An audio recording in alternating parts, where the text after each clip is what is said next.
Hello दोस्तों, एक नए वीडियो में आप सभी का स्वागत है। आज की इस वीडियो में हम आप सभी के लिए बहुत ही महत्वपूर्ण अपडेट लेकर आए हैं। यह अपडेट छत्तीसगढ़ में आरक्षण से संबंधित है। एक तरफ जहां जन अधिकार रैली का आयोजन किया गया, राज्यपाल महोदया को ज्ञापन सौंपा गया, तो उनके द्वारा क्या रिस्पॉन्स रहा उससे हमने आपके साथ कल साझा किया था। मंत्रिमंडल जो कि ज्ञापन सौंपने गए थे वापस आए तो उन्होंने जो चीज़ें कही उनका वीडियो क्लिप हमने आपको दिखाया था।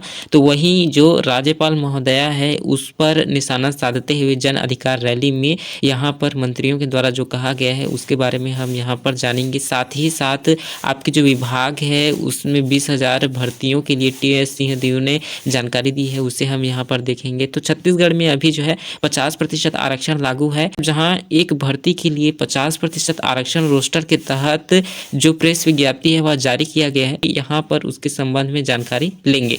तो सबसे पहले जो महारैली कांग्रेस ने आयोजित किया था उसके बारे में बात करें तो राज्यपाल पर तीखा हमला करते हुए विधेयक पर हस्ताक्षर नहीं कर पा रहे तो पद छोड़ दी। इस प्रकार से यहाँ पर जो टी.एस. सिंहदेव है उन्होंने कहा है प्रदेश में सभी लोग आरक्षण चाहते हैं, आरक्षण को लेकर कहीं किसी विवाद की जरूरत नहीं है। इसे रोकने का अर्थ क्या है? पहले भानु प्रतापपुर चुनाव के कारण रोका गया लेकिन इसका परिणाम अभी आ गया। इसके बाद विधेयक रोकने का मतलब क्या है? उन्होंने कहा कांग्रेस जनता की आवाज़ बनकर काम कर रही लेकिन भाजपा जनता की आवाज़ दबाना चाहती है। श्री सिंहदेव ने कहा आरक्षण हम लेकर रहेंगे। आज तक स्वास्थ्य विभाग में ही 20,000 भर्तियां रुकी हुई है, तो इन 20,000 विभागों में भर्तियां होंगी जैसे ही आरक्षण रोस्टर लागू होता है। हर विभाग में भर्तियाँ आरक्षण के कारण रुकी हुई है। यह तो घोर अराजकता है। प्रदेश की जनता के साथ हमारी सरकार ने विधेयक लाकर राज्यपाल को भेजा है तो उन्हें इस पर हस्ताक्षर करने चाहिए। अगर वे इस पर कोई निर्णय नहीं ले पा रही है तो उनका अपना पद त्याग देना चाहिए। इस प्रकार से उन्होंने कहा है। वहीं आपको बता दें प्रतिनिधिमंडल जिन्होंने राज्यपाल महोदया को ज्ञापन सौंपा तो उनसे उन्होंने कहा है कि राज्यपाल जो है जल्द ही निर्णय लेंगे। इस प्रकार से प्रतिनिधिमंडल से उन्होंने कह दिया है।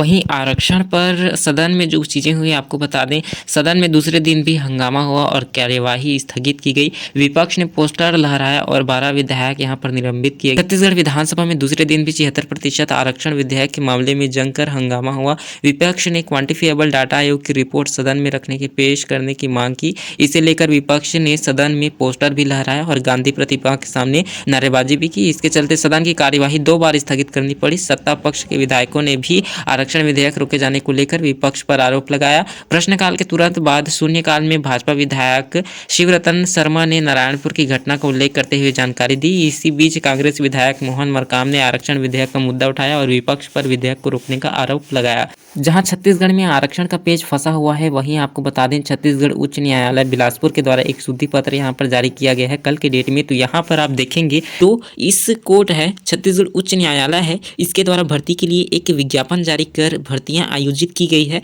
जिसमें आपको बता दें 50% आरक्षण के तहत भर्तियां दी जा रही है। यहाँ पर आप देखें माननीय छत्तीसगढ़ उच्च न्यायालय बिलासपुर के द्वारा WPC नंबर यहाँ पर दिया गया है तथा अन्य संबंधित प्रकरणों में 19/9/2022 को आदेश पारित करते हुए उक्त आरक्षण प्रतिशत 58% को असंवैधानिक घोषित किया गया है।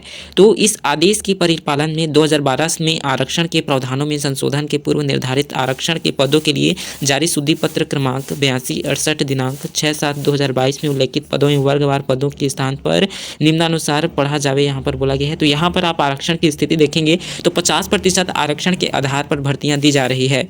स्टाफ कार ड्राइवर के कुल 10 पद हैं, इसमें से 5 पद आरक्षित हैं और 5 पद अनारक्षित हैं। लिफ्टमैन के 4 पद हैं जिसमें 2 पद अनारक्षित एवं 2 पद आरक्षित और कुल 100 पद आकस्मिक निधि से वेतन पाने वाले कर्मचारी दैनिक वेतनभोगी कर्मचारियों के लिए है, जिसमें से 50 आरक्षित हैं एवं 50 अनारक्षित हैं। यहाँ पर आप देख सकते हैं और यहाँ पर यह भी स्पष्ट किया गया है कि उपरोक्त पदों की संख्या में कमी अथवा वृद्धि माननीय उच्च न्यायालय द्वारा WPC नंबर यहाँ पर दिया गया है उसके तथा अन्य संबंधित प्रकरणों में पारित किए गए आदेश के संबंध में माननीय उच्चतम न्यायालय द्वारा पारित किए जाने वाले निर्णय या आदेशों के अध्याधीन होगा।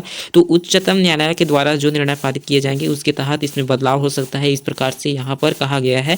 तो इसको देखा जाए तो 50% आरक्षण के तहत जब यहाँ भर्तियां हो रही है तो नई भर्तियों के लिए भी सरकार को जल्द से जल्द कार्य करना चाहिए। जो आरक्षण रोस्टर है उसके तहत भर्तियां जो है शुरू करना चाहिए क्योंकि काफ़ी समय से अभ्यर्थी जो हैं हलाकान है उनका जो भर्तियाँ हैं रुकी हुई है।